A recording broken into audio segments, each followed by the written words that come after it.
Hey, Mark, how's it going, bud? Hey, good. It's good to see you guys today. Sierra, thanks for joining us today. It's awesome. Yep, Good to see you. I have my lovely wife here. I got her to actually put her face on camera. I mean, I married her for her looks, and she won't even show herself. Um, I love that. That's funny. but I wanted to have you on because of course, I've been to a lot of your events, and we've been to events together, and I've seen you a lot with your wife, and you're a lot nicer to your wife than I am to my wife. We have we have a very violent relationship.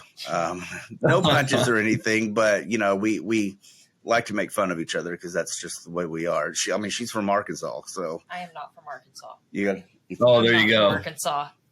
No, I'm from Western Colorado. she's from. It was kind of a love-hate relationship, kind of, sort of, Yeah. right?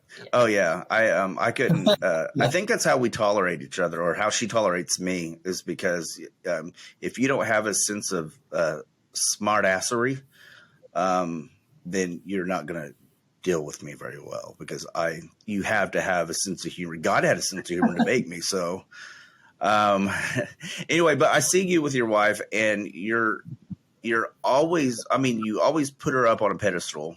You always say good things. And honestly, I believe you actually believe what you're saying. I know that sounds strange, but a lot of people, they'll say things just because it's what you're supposed to say.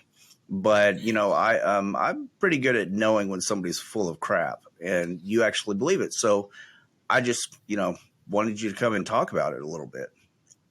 Well, it's true. Joshua and Sarah, my wife is my queen. I was studying on this just today, actually. I was doing a little cardio and studying, which is kind of what I do. I don't want to waste my time, but Yeah. I was studying on, when God created the world, the earth, everything in it, and then he created Adam, and he created Adam to sort of go tend and take care of the garden, and then Adam named all the animals, and God, everything he said was good. We've never thought about this, but everything he said was good, except for one. He could not find a suitable helper for Adam, right? That was the only thing he didn't figure out right immediately. I'm sure he knew it, but you get my point. Yeah. So then he causes a deep sleep to fall on Adam, and he removes a rib, closes up the flesh, and makes from the bone of Adam woman. Adam responded by seeing her and going, wow, she is now flesh of my flesh and bone of my bone. So in other words, she became part of man. Part of man. So the very first relationship, marriage, was man and woman becoming part of each other. So it wasn't really the man being separate from the woman. It was just an additional aspect to man, right? Yeah. And so we kind of forget what that is, and it was a perfect companionship. The interesting thing about it was they were so in tune by God. This is kind of a cool little side note, that they were naked and didn't even know it. And then think about that for a moment, right? It's just kind of cool, right? To think about. Yeah. They did so much focus on God, they didn't notice the flesh at all.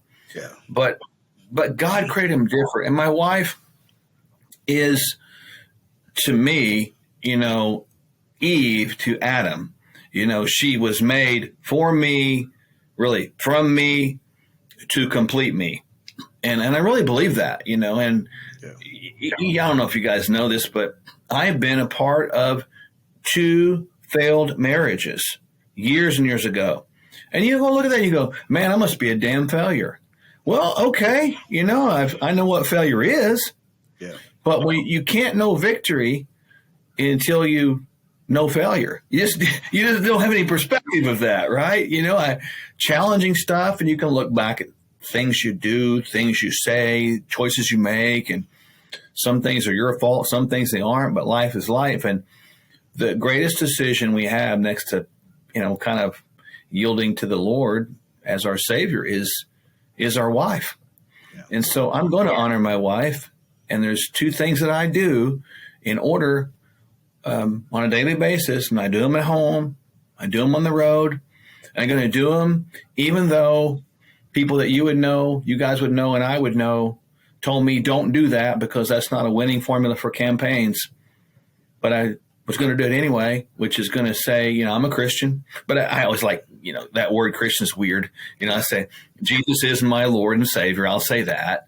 And I mean it. And then my wife, I'm going to honor her because she's to be honored, and I'm going to articulate that. And many know I will address her as not my spare rib, but my prime rib, just make people laugh. But honestly, I do think about her like that. And am I a perfect husband? I don't think so. But do I want to be? I sure do. I want to honor her with everything. And I pray for her every day. I pray, I bless God and honor him. And then I'm going to pray for my wife. And I try to do that on a daily basis first thing. Yeah. Wow.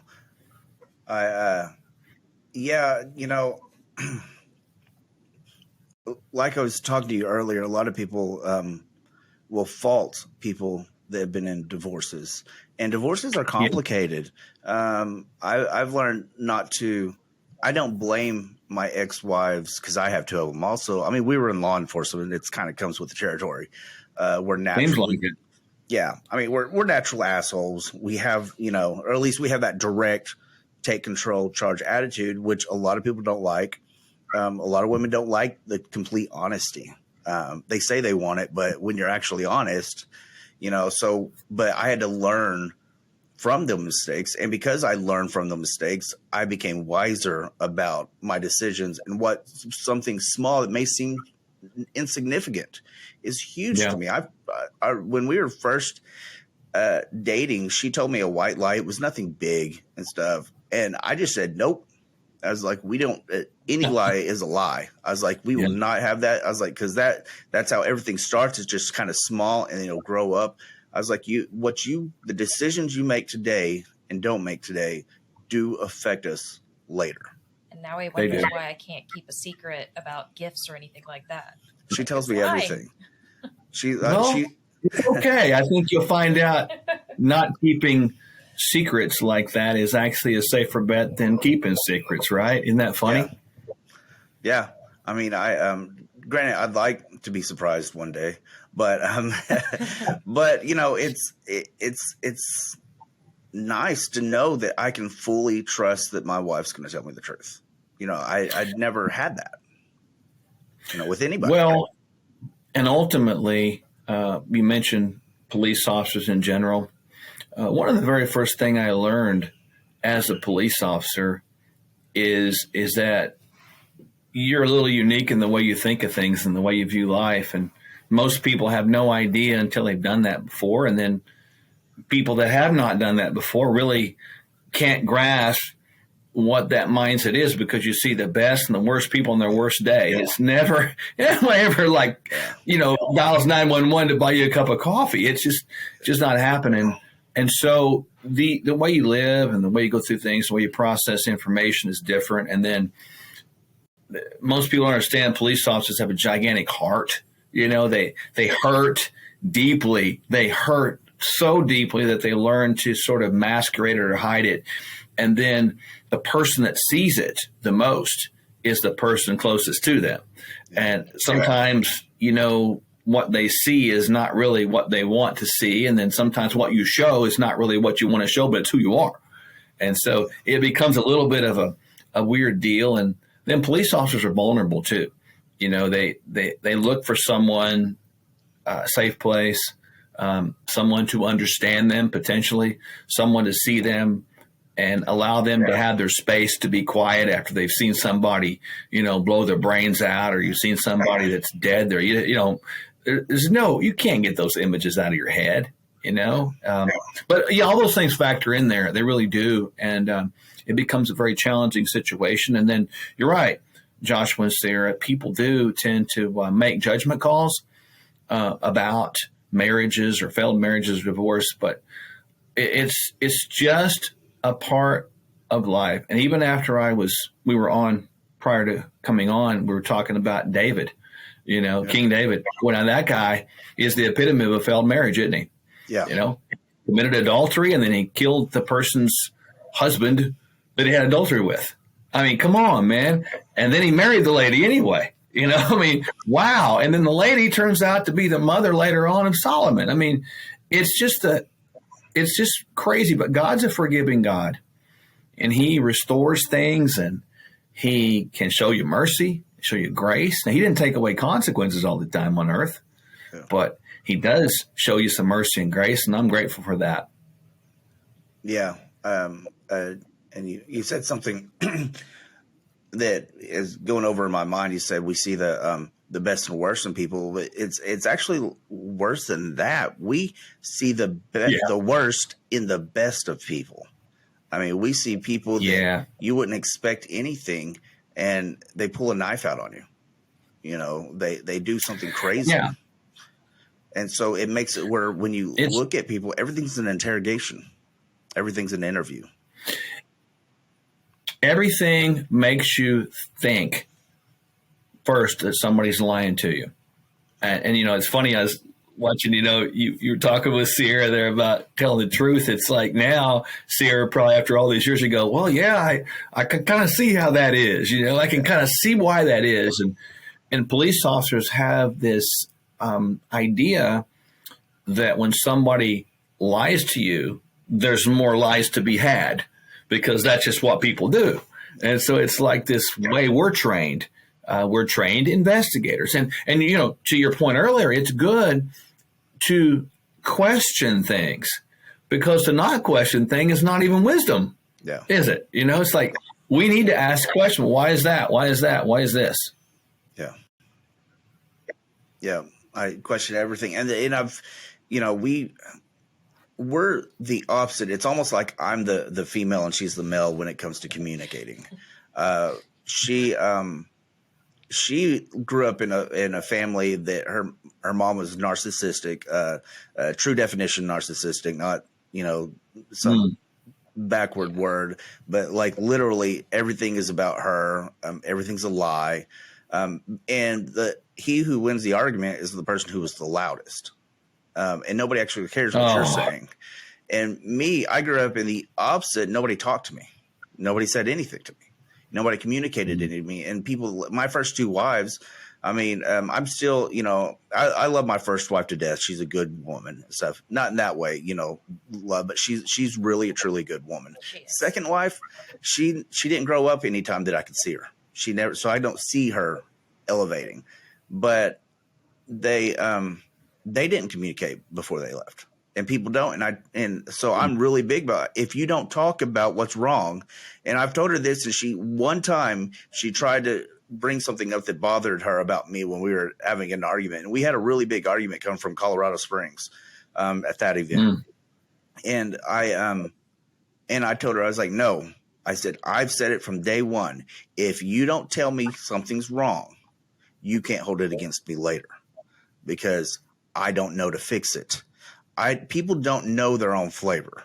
We don't always know when we're being rude. We don't always know when we're being hateful or coming off hateful.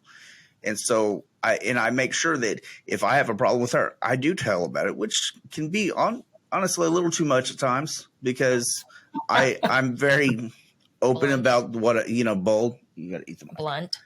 You know, and I just say it, you know, and I don't say it with emotion though. I'm very calloused the way I talk, and it seems like authoritarian, and I don't mean to be that way, but I'm like that with everybody. And, you know, and it's not always good. Well, communication between two people, and I've learned this over the course of time, you know, whether it be with my wife or whoever, our job as communicators is to learn the language of those we're communicating with. Otherwise, they can't understand. You know, if I'm going into an environment where there's Spanish-speaking people and they don't understand English, I'm going to speak what Spanish I can utilize and try to work my way through it in that manner. Yeah. In relationships are no different. You know, there's the book, you know, I think we've all heard of it, the 5 love languages. I suppose there's some truth to that, you know, and but that can also change too. And a lot of that's formed by kind of our childhood and, you know, who we are. But the bottom line is to learn how to communicate a message is the greatest thing we can do in communication. And then to make sure that we are able to hear the other person communicate back to us what they think we said. And if those two things match, you probably got good communication. But a lot of times those things don't match, and then creates a little bit of friction. You have to kind of keep digging until you figure it out. Yeah. I've observed this a lot, and my my mindset has changed because of this, because I'm a thinker. I like to think about the past, reevaluate, change what needs to be changed. Don't change if I don't know it needs to be changed. But I realized a lot of people, when they argue, they're arguing to tell the person something. That's right. Say, I'm right. This is why I'm right. And I've said it many times. It's because, and granted, I have a few years on her and a lot more experience when it comes to relationships and stuff. But I've learned that you're not fighting against each other. You're fighting for each other. And doing that means that you're not trying to be right. You're trying to solve a problem. If you do it right, like the funny thing about it, and I've learned this, is that when people are in a disagreement, and I think the political landscape in which we live is the greatest example of that right now. You got people that believe different things, and all they want to do is talk. That's it. They want to make their point known, and they're using this thing right here, their mouth. Yeah. Is there anything wrong with making your point known? Of course not. But when we use our mouth twice as much as we use our ears, that is opposite of what God intends. That's why he gave us one mouth and two ears. We're supposed to listen twice as much. And if we can just follow that principle, whether it be political landscape or especially within the primary relationship we have on earth, we'll do better off. And it's like, almost putting your hand up here and not saying what you want to say, because many times while the other person is talking, we're not listening, but we're thinking about what we're going to say just to keep the conversation going on our side or our wavelength or our speed, and that typically doesn't work very well. Yeah. You don't get to hear how you need to change, and changing who you are is probably the hardest thing that you can do. And you get so much bad advice, you shouldn't change for anybody. Bull crap, you shouldn't. You should change things that are for the better. If it's for the worse, you shouldn't change that. Just because they like that and it's making you a worse person, don't do it. But if it's making you a better person, but you got to weigh that option. So, you got to understand, is it actually making me a better person, or is this person trying to convince me that? Well, the change we make has got to be coming from us. If even in a marriage situation, if you're changing for the other person primarily, that's probably not going to work out very well. But if you're changing for the betterment of you so that you can benefit the other person by being a better you, that's probably a good thing. And I've learned this over time, and you all and my wife and I are friends, and we don't have it all figured out. Every day I want to wake up and do better and kind of think, okay, what can I learn and what can I change to become better? And, I've been on this planet almost 60 years now, and I can't believe saying that, but I'm still learning about myself. That I'm not just a moron and a bozo, because I don't want to be. I really want to display Jesus in what I do with my wife and with my life, and that is an ongoing evaluation process, isn't it? It's like we're always like, well, okay, I'm not sure how I did on that one, but maybe I can learn a few things. And we've got to significant evaluation, and probably back to David again, learn to have a heart of repentance. I think that's the best heart we should have. Yeah. And to your point, you said that if you're not changing for yourself, you're not going to. No. I learned that hard. My first wife smoked. I didn't like it. She quit smoking for me. She never quit smoking. Second wife, same thing. Luckily, she's never smoked a day in her life. Sierra, don't stop. There you go. No, gross. I grew up with smokers. No. But we had an issue that's lasted most of our, which I knew it was a problem before. I'm not going to go into it, but every once in a while I'll bring it up. I'm like, we've got to do something with this. Then finally, a year ago, she said, I don't see it as a problem.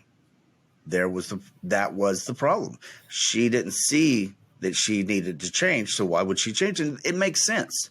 If you don't see it as a problem, and that's what I said. I said, as long as you see something as okay, even if I see it as a problem, you're never going to change. And that's the same thing with me. If I don't see something as a problem, and I tell her, it's like, I try to admit my faults. I try to admit my flaws.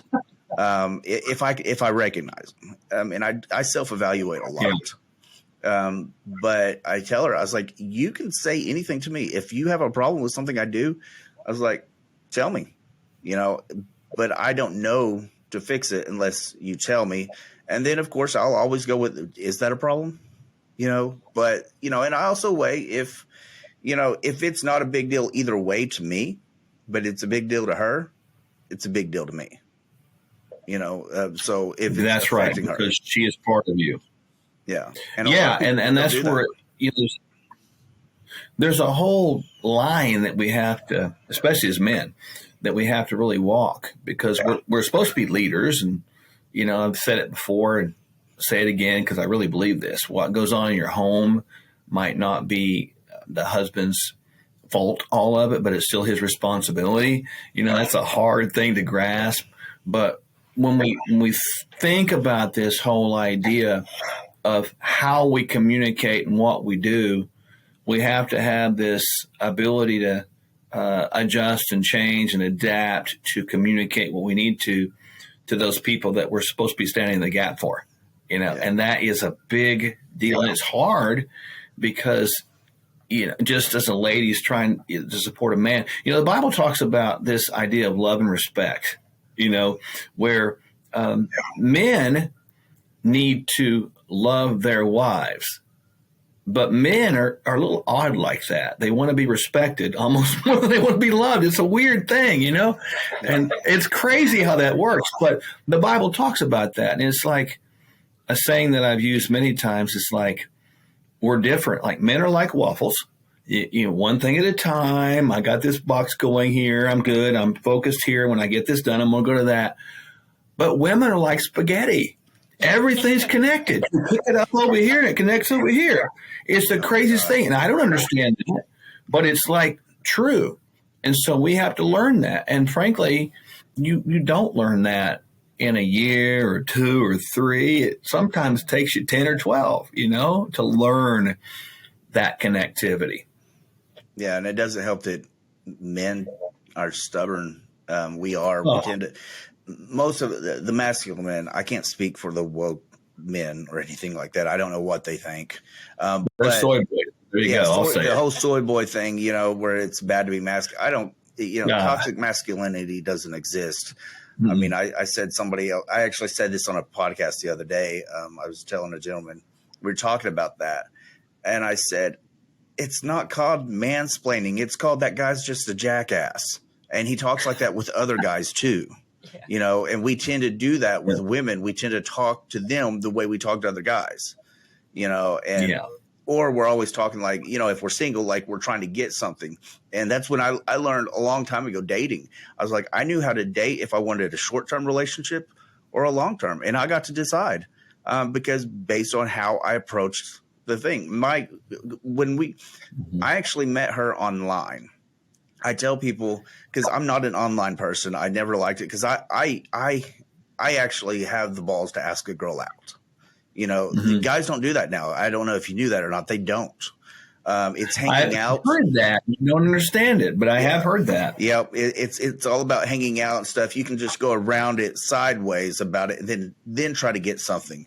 I'm like, no, I'll ask a girl out straight out on a date. Not, do you want to go hang out? Do you want to go do something? Because that's not clear. I mean, I may be friends. I may be gay. Who knows? I mean, I know, but maybe they don't know. But so I tried the online thing because I was a cop in the Western Oklahoma in a little desert area of the world that basically had just oil workers there. So that's not really a great dating pool unless I'm into oil working men, which I'm not. Thankfully. But but the Lord, man. Yeah. So I love you, but come on. Yeah.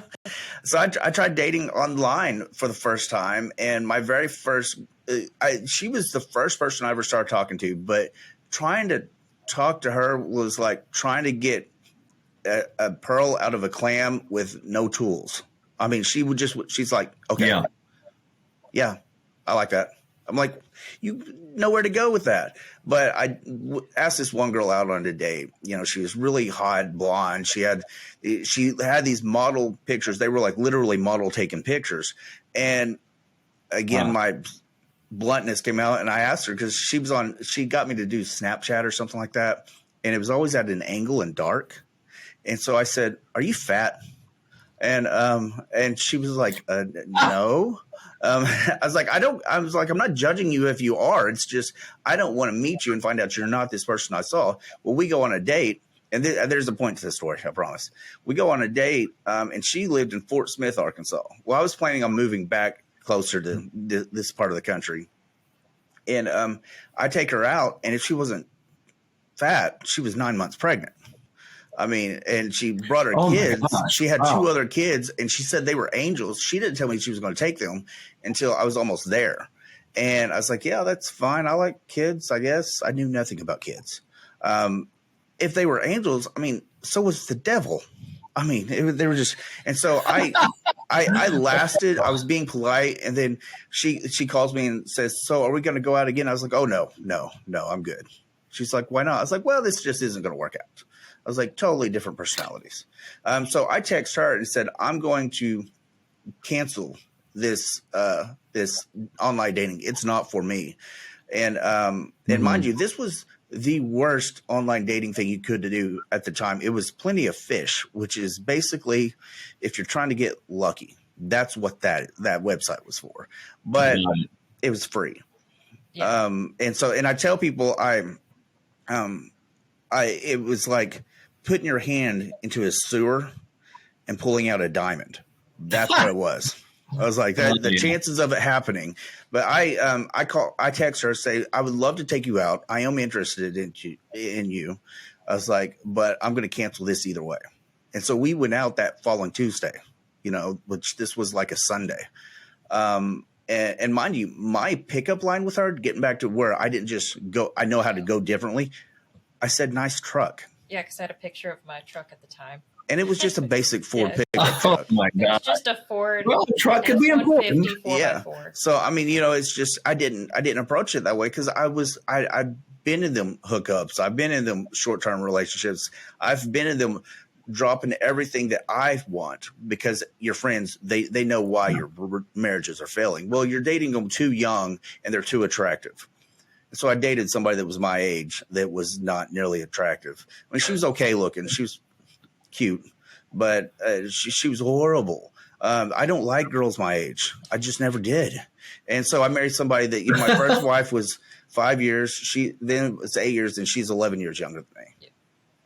And she's more attractive than there you go. My other ones. So it wasn't that their age; it was just that she wasn't born yet. That's it. You had to go through a little bit of preparation before you were ready. Yeah, and I wasn't. And I've said, is everybody thinks my second wife was the problem. I was like, no, I was. I was like, I never said no. I never put my foot down. I could have done a lot of things. I didn't. I thought being the perfect man meant doing everything. Yes, I grew up around domestic violence, so I hated, my mom. When I was a kid, when I actually lived with her.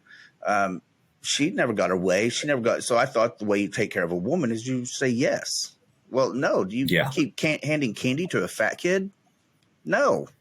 I'm like, sometimes. Not if you love them. No, exactly. And I found with her, like she'll know. I'll say no or yes. I won't say yes if I don't want to. And it's never about me. Every decision I make, I think through a filter of my wife and my daughter. I mean, I don't make any decisions. Well, it should be without thinking of them. Well, because they're a part of who we are as men. You guys are together, and and of course, funny. It's the closer you are, the one that loves you the most, the more of your ass they see. Yeah. It's funny. To say that. Yeah, it's true, but it's like that allows the vulnerability to be there to either draw you apart or to draw you super tight together. And if we can allow that to draw us super tight together, it becomes a benefit. And then, really important when you're talking about marriage issues, that the primary relationship must be protected. In other words, in you guys' case, Sierra and Joshua must be best friends. Mark and Michelle are best friends. And we are number 2 in relationship behind God. I cannot, will not have any friends that I spend more time talking to than my wife. I won't do it because that actually displaces that relationship. That is an open door for problems over the course of time. You, like police officers, you hear the idea of work wife, you hear work husband, you hear those terms like that. They're always destructive because you can have actually emotional affairs with other people without having a physical affair, but it does open the door for things. Yeah. And people don't see it because everybody wants to be seen. This has been popping in my head a lot lately. It's everybody wants to be seen. And that's one of the biggest problems with social media right now is that people want to be seen and it's so muddy. I mean, you can't be heard. It doesn't matter if your message is better than everybody's. Nobody hears you. And when you feel like you're not being seen, you search elsewhere.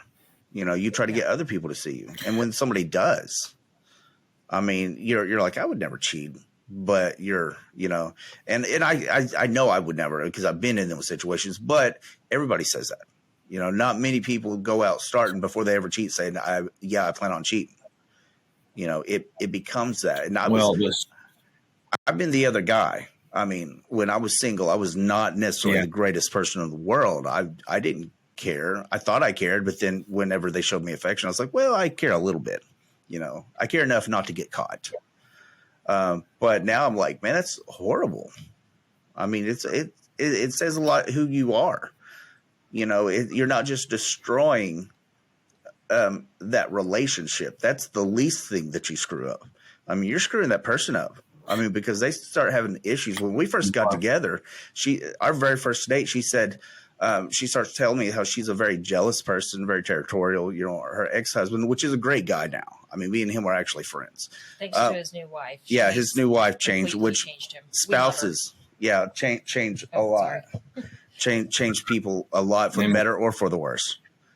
And, but, and of course I told her, because me being honest, I've been down that road. I've been where it was super territorial against me and I don't cheat or anything. I was like, hey, you're going to have a hard time with me then. Because I will always check other women out. I was like, it's what I do. You can love me or hate me for it, but it's what I do. I was like, but the way I look at it is when we go through this, if let's say we stay together, we go through that 2 to 5 year lull that every marriage and relationship goes through because you get used to, you get comfortable with the person. You're past that honeymoon stage. And so things start getting stale and you happen to catch me checking a girl out. Well, I've always told you that I didn't, and you always thought I didn't. So now you're thinking that I'm thinking about other women, that I'm wanting to be with somebody else. I was like, I don't want to put you through that heartache because I can't do the lying, the sneaking around. So I'll be honest straight up. I'll always do it, but I'll never cheat on you without your permission. She hasn't given me permission. No. But no. Some social media is a general rule. I mean, a lot of people today, social media are using it as their, you hear it, my family, my friends. You don't even know these people. Why are you sharing all your dirty laundry on social media? I don't understand that at all. I'm not going to. I mean, we use it to communicate a message, much like you do. It's communicate a message, but there is no communication in its purest, most genuine, heartfelt form because you're not able to look people in the eye and you don't have that true conversational in the same space relationship. Yeah, I have people that will come up to me that know me from Facebook or whatnot, and like, hey, we get to meet in person. I'm like, who the hell are you? That actually happened the other day. Yeah, it happened at the gym. And I don't. To me, it's nice, but like the hardest thing for me to do was when I had to do that fundraiser because of my surgery and stuff. Because I didn't want everybody knowing my business. I mean, most people when I get married don't even know that I get married. They don't know the big things that's happened in my life because I don't feel the need to tell everybody my stuff. And I don't like being vulnerable. I mean, we were together for 7 or 8 years before she ever saw me cry. I mean, I just not that person. Wow. You know, and so, you know, she has now, but, you know, I still don't feel comfortable doing it. You know, I've always been a private person, but people want to be seen so much, and they want that connection with people. They would rather get a fake connection, you know, than having the real thing. It's kind of like, and I hate bringing this up because I always thought it was dumb, but churches tend to talk about it a lot, and that's men's addiction to porn. And I'm like, I don't get it. Yeah. It just doesn't make any sense to me. I'm like, you know, to me, porn when I was single was a tool, and it was a tool that I didn't like using, you know. But other than that, so I don't understand somebody. Well, it's because they start getting this connection. You know, they start living this imaginative life, you know, kind of like being a gamer and stuff. They get fake wins. They don't get real wins. Yeah. You know, we have a game system that we've always had game systems so that we would go through a period where we'd play it a little bit and then don't play it for another 5 or 6 years. Yeah. Ours is collecting dust. Yeah. Right now. Yeah. We use it if we watch a DVD. Yeah. We haven't used it in, I don't even know how long, even to watch a DVD, because we watch everything streaming now. Yeah. Yes. Things change, you know, and I think social media and media in general, you know, like anything else, it can be good and bad. Good purposes, bad purposes. And many times we don't tend to look at all sides of that coin and then try to adjust and use it appropriately. And it's really interesting. And, you know, the biggest things that I see with men today, and not to pick on men, but I do because I am one, in relationships is they don't have personal responsibility. They don't take it. They want to push it off on their wives or push it off on their kids or push it off on their pastor or push it off on whatever. That's just garbage. Yeah. Own it, do it, stand up, lead the way, and don't give a rip what anybody else thinks about it, because you can't. You know, you still got to answer for it all. I think that's why we have the demasculating era right now. It's because men, they just Totally. I mean, part of the expression, I mean, we know I'm a little rough, but it's the only way I know how to describe things sometimes. A lot of men don't know how to drop their balls. They can't just get up and do what they need to get done. They care too much about, oh, I want this girl to like me. I want these people to like me. I don't care. I tell my daughter all the time, men are supposed to be ugly and mean looking. We are.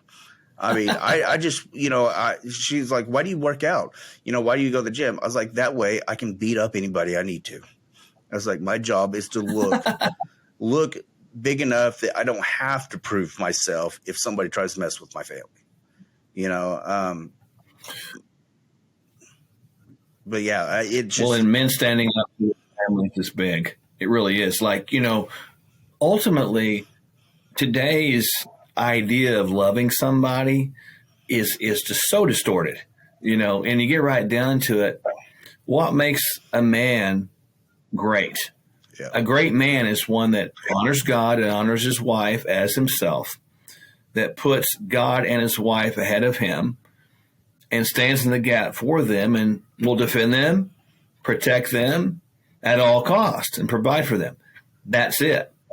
Now, a lady, on the other hand, when she sees that in a man, that becomes an irresistible, unique, and rare commodity today. So you don't have the examples today that you might have had 50, 60, 70 years ago, because culturally and traditionally and, you know, for a lot of different reasons, even theologically through chemicals in our food and in our air, there's been that demasculization process of men. And then finally, as men step back, women had to step up. That doesn't make women bad for stepping up. They had to step up because men weren't there. They had to fill the and void. Good on them. That's right. And so there's been a confusing trend in the roles in which we're supposed to play, because we're supposed to be there for each other. Man was created, but woman was created for man to complete man, because man obviously had a need there that God observed and wanted to bring into alignment and correction and back into order. And so, you know, it's interesting how that all plays out. And today, boy, we've got completely away from that, haven't we? Yeah. Yes, we have. We were on when we were on the same flight together from where was it? it was on the East Coast, not Virginia, Myrtle Beach.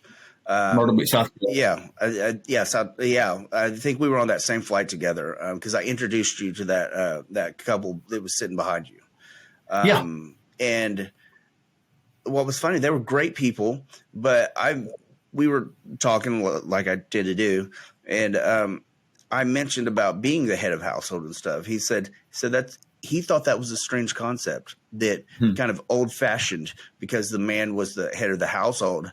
And it's because people look at it like people that don't know about it. And even people that grew up around it, there's a lot of them that don't understand it because it was never explained to them enough. And a lot of people think that that's saying that the man's above or you know, I was like, no. And I've explained, to my stepson, her son, that when he'd ask, about the head of the household, I tell him, I was like, and he would do the whole thing that we're the leader, we get to eat. I was like, no, we eat last. Yeah, I was like, that's it. Our job, the head of the household, all that means is all the responsibility over the whole house lands on my shoulders. That doesn't mean the decisions making always lands on my shoulders, even though it typically does run down to me, but it doesn't have to. It's the responsibility. Anything that happens bad, it's my job to make sure it gets fixed. That's right. And, that's right. And it's a heavy burden sometimes, but I want it that way. I mean, it's a huge burden. Yeah, it's big on our lives. We don't think about that, but a head of the household is a servant leader. Wife and kids eat before you do. Yeah. It's like Christ in the church. Christ died for the church. He gave his life for the church. Yeah. The man stands in the gap for his wife, and that's just what you do. And real men, honorable men, don't give that much thought, because I believe this with all of my heart. It's in men. Yeah. It's inside of men. They're made that way if they will allow that development that occurs through, it's got to come from God, I suppose. Yeah. But it's true. It's in men. But most men have today shirked those responsibilities, and it's created just all kinds of chaos in relationships. You're told now that you don't have to do things.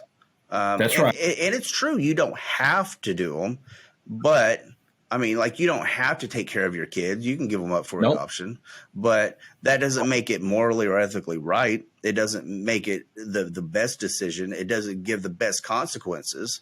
And because it is a responsibility, it's the same thing as it's procrastinating. You teach yourself that, I can just do it later, and you will.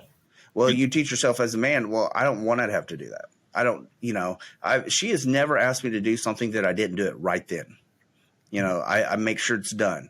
I've always made sure that we have food on our table, that that's the whole Give, Send, Go thing. It was hard for me because that's my job, nobody else's job. And it put me out, making me vulnerable, which, as the man, the head of the household, and I may be a little more stiff necked than a lot of people, but like I said, I was raised by country music and Clint Eastwood. That was my parents. Which was not a bad thing. Now, granted, it made it where not really the softest person to talk to all the time. But I'm learning. Having a daughter taught me a lot about the importance of having that soft touch. But a lot of men, they're told they don't have to, so they don't, and then women start expecting that because that's all they know is these boys that never grew up. And then they all talk crap about each other. I mean, all the women will talk bad about men are this and that and that. I'm like, no, not all women are bad. Not all men are bad. Some of them have to grow up, and some of them do actually still grow up. I've seen one of my really good friends, called him a brother, who died. He was a police officer. He's the assistant chief of Shakota that died. Mm-hmm.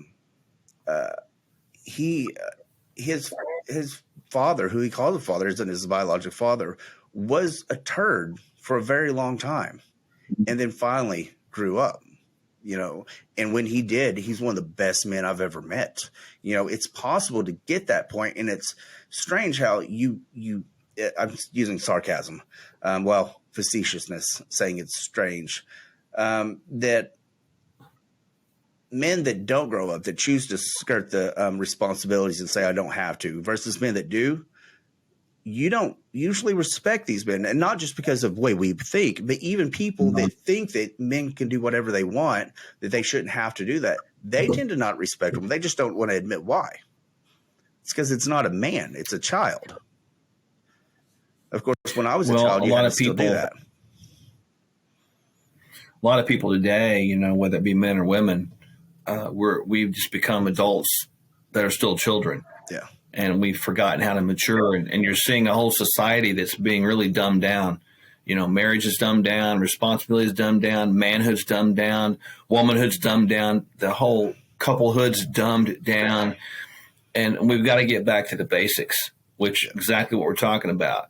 Do we honor the position that God has granted to us? And this goes for men and women. Do we really honor that? Yeah. And that's a question we've got to answer each day, isn't it? Yeah. Yeah. I as a man, and of course I tend to explain a lot of things in secular terms just because I deal with them people, and I say them people. I was one of them for a very, very long time. A long time for me. 37 years is a long time to me. But even if you don't want to call it God, call it nature. I don't think God's so egotistical that he's going to get mad because you said the universe, nature, something that's natural that happens. No. He's not. We keep on putting man feelings onto God. God is not a man. God is the creator and the source of all. And so it's natural for you to be the leader, to be the person that our bodies are designed to take a lot more beating. I mean, right now we're seeing that the transgender movement of putting boys into girls' sport, or men into girls' sports. They have all this testosterone. They're sitting there beating the crap out of women. I mean, I saw this one video. This little tiny dude. They were both martial artists, but this tiny dude against this beefed up woman. I mean, she was huge. She was like the comparison between me and you, maybe even more so. And he was whooping up on her so bad that he kept on laughing while he was doing it because it was almost a joke to him. And I'm like, you can't. I was like, they confuse equality and equity. We are equal. We're not equitable. That's right. Equitable. We are not the same. I mean, there are so many differences, and people have gotten so politically correct that they don't want to be called wrong, and they don't want to hear from their side that they, surgeon generals can't even tell you what a woman is. I mean, what? We got bad word. It's super sad right now. We don't even, and we got distorted meanings of what marriage is, what manhood is, what womanhood is, and we don't even know the difference between the two. I mean, no wonder we're having problems. Yeah. I mean, you can't get that one right. How do you get anything else right? Yeah, we hear all the time about how we want the country to change and America to be saved and all of this stuff. Yeah. Okay, great. But until you can fix the very issue we're talking about right now, the issues between men and women, the husband and wife, the family, the rest of it's done. Yeah. D-O-N-E.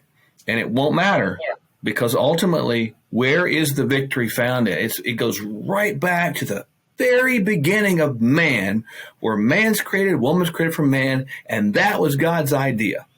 Yeah. And anytime we get away from God's idea, we're going to be like in a lost place because we, as humans, supplant God's idea, thinking we've got better ideas. You could go to the whole mRNA, vaccines that are trying to supplant God's wisdom from the DNA, and it goes on and on and on.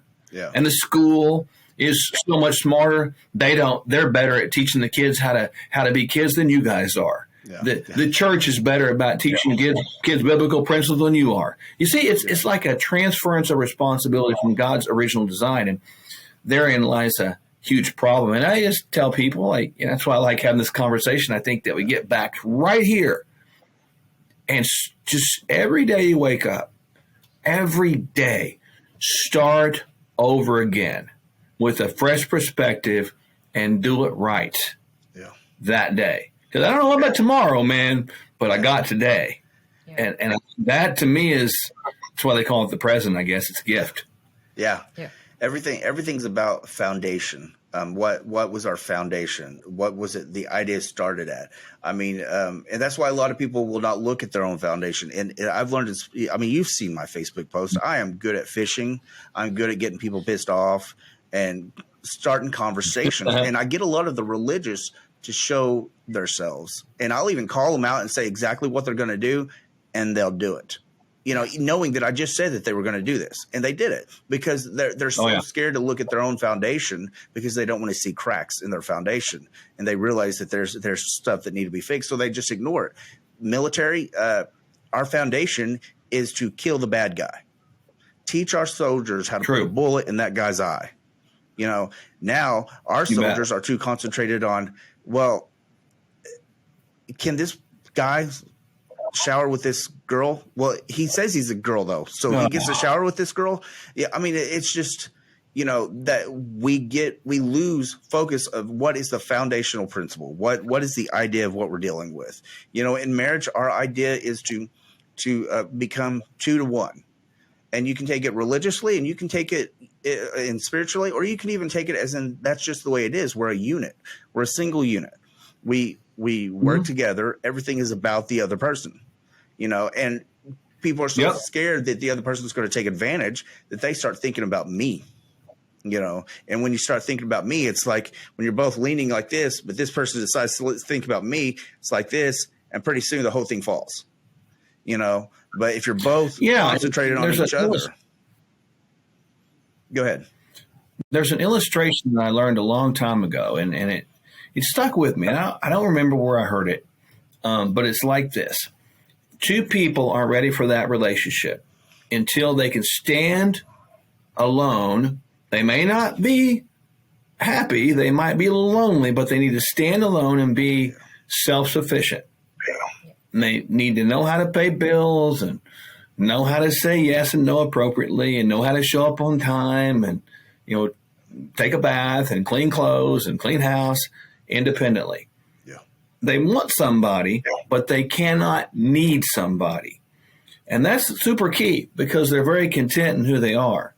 Just like Adam was. He probably wanted somebody and could have stayed like single dude for a long time. But God saw that he needed somebody. So then you got 2 people that come together. They come together like this. Boom. And God comes alongside and becomes that third pillar there. Yeah. And that's the most powerful structure of support we have on planet Earth. Now, to your point, if somebody needs somebody, here's let's say here's Sierra. She's solid, stable. Josh comes up and I need her. I need you so much, and I'm gonna lean on you because you're gonna take care of me. The minute Sierra has a bad day, and they will come, she begins to waffle, and you both fight. It's codependency. Yeah. Now we see it from one, we see it both, and it becomes a nasty situation. So, I think that the marriage decisions that we make should be filtered through that. Yeah. Is the person solid in who they are as a human being? Because if they're not, the good chance that they're not ready for marriage, they're not ready to give totally in marriage, and they're not ready to be married where they can contribute 100%. Because it's not 50-50, it's 100-100. That's the way it works. Yeah. Yeah. I've given, I've had a couple of friends that were single, and I'd give them the same advice, and I'd tell them, well, you're not ready to be in a relationship. Well, I want one really bad. I hate being single. I was like, no, you can't be single good. You have to be good at being single. I was good at being single. Whenever that happened, all of a sudden I'm in a, I'd prayed about it. I'm like, and a lot of people think, well, you weren't a Christian. I was like, I didn't say I didn't believe in God. I just didn't know much about anything. But I'd pray about it. And when I finally got comfortable with me, and see, my first wife, I needed her. We got together whenever I got into the accident that severed my spinal cord. And so that as soon as I was healed, she was gone. My second marriage, she had been a runaway. She wasn't at that time, obviously. She was like 21 years old. But she didn't have family. She worked a 15-hour a week job, and that was it. And I was the other guy. Like I said, I've been that way. And we were friends with benefits, to be completely blunt. I mean, and I said we'd never be in a relationship, but I saw that she was hurting. She was stuck. She had nowhere to go. She couldn't get out. She was in a horrible marriage, according to her. And then I take on this responsibility thinking I'm going to teach her how to be independent. And I did. And I had money at the time. We were going to go fly out I got my passport and everything. I was like, you know what? She will not drive outside of town. This wasn't Tulsa. It was Shakota. We had one stoplight. She would not drive. She was scared to drive. Yeah. She wouldn't take business calls or phone calls with people that were serious. So I made her do everything. She drove on our honeymoon and everything. And so she got independent. We come full circle about 5 years later. I'm in Latimer County. I'm a deputy down there. And she gets a job as a waitress, and she was going to quit because people were mean. She's one of them people, all of her friends always end up drama. It was her. Mm-hmm. But, she ended up staying because I told her that just stick it out longer because she'd only been there a couple of weeks. She ends up a manager. As soon as she didn't need me anymore, she was gone. And I'm grateful for it. I'm glad it taught her how to be independent. It was a necessity. I tell people that, I learned a lot from that mistake, from that trial. I learned a lot from that trial. But I'm hoping she did too. I don't have any ill will towards anybody that I've been with. I mean, we all go through our stages, and we all know certain parts of somebody. We don't know their whole until we've been married long enough and we've given that. A lot of problems is people will stay married, but they don't show everything until later. And then it's a person that you didn't marry. And you think that you're marrying somebody new. No, you're still married to the same person. They just never showed you who they were. Kind of like abusive relationships have been like that. Mask. Yeah. Yeah. You got to that's why there's something called baggage. Yeah. Suitcase with dirty laundry. Yeah. You better let somebody go through it. Yeah. All of it. Let them pick it out. If it smells too bad, they need to figure it out. If they don't like it, it's okay. Ask questions about it. That needs to happen. Yeah. And I, myself, I was 10 years single dad of 3 kids before I was even going to go. There ain't no way I'm getting married again. Yeah. I was a really good single guy, single dad. And that's when I met Michelle. Yeah. Wasn't looking, but God knew. And so it's great how it works out. But in everything we go through in life, we can learn something, hopefully many things about us, so that we don't go back and repeat the same mistakes we made before. And that's just called growing up, man. Yeah. Like you mentioned earlier. I think that is probably a perfect ending, because that's exactly the answer is learning and growing up. I mean, you might have made the mistake. Yeah. You might be making the mistake now, but learn from it now instead of wait until the marriage is over and you have to use that information for the next marriage or the next relationship. Use every single tool that you have to make you a better person. And when you're making yourself a better person with the other person in mind, so don't sit there, well, I'm making myself a better person by going out in this career and doing all this other stuff. I'm like, yeah, but you're forgetting about your family, Yeah. And once you start that, you'll start seeing a marriage will start healing when people start talking to each other. It may be hurtful, but drop the ego. I've said it before, a brain exercise, take the word devil out of the Bible and replace it with ego. That's what we're fighting all the time. Oh, man. Ego has a great acronym that you'll never forget: edging God out. Yeah. And that's exactly what that is. There's no room there, man. Yeah. And when I let my ego get involved, I act like a damn fool. Yeah. But when I can put the ego outside, I don't think about me. I think about other people, especially my wife. Yeah. Once you start living a servant's life, you start actually becoming a leader. You start becoming the head of the household, because I teach my kids, the dogs eat before them. They feed the dogs before they eat. Make sure their dogs have food before they eat. And that way you're teaching at a young age that you have responsibilities to other lives, and their lives come first because they depend on you. You can survive without them, but can they survive without you? And so you take care of your responsibilities, and things will get better. It's not there. I've seen a lot of, working a lot of domestics and a lot of relationships and stuff. And I've seen a lot of people that have turned something that looked hellish, that it was impossible. The only thing that I can't say, like anything dealing with like a sex offense, you don't fix that, Right. you have give them some freedom seeds to their head. But I know that's not as forgiving as I should be, but that's not my job. But most things can be fixed. Most things can work out. You've just got to put the work in it to get the work out of it. Yeah.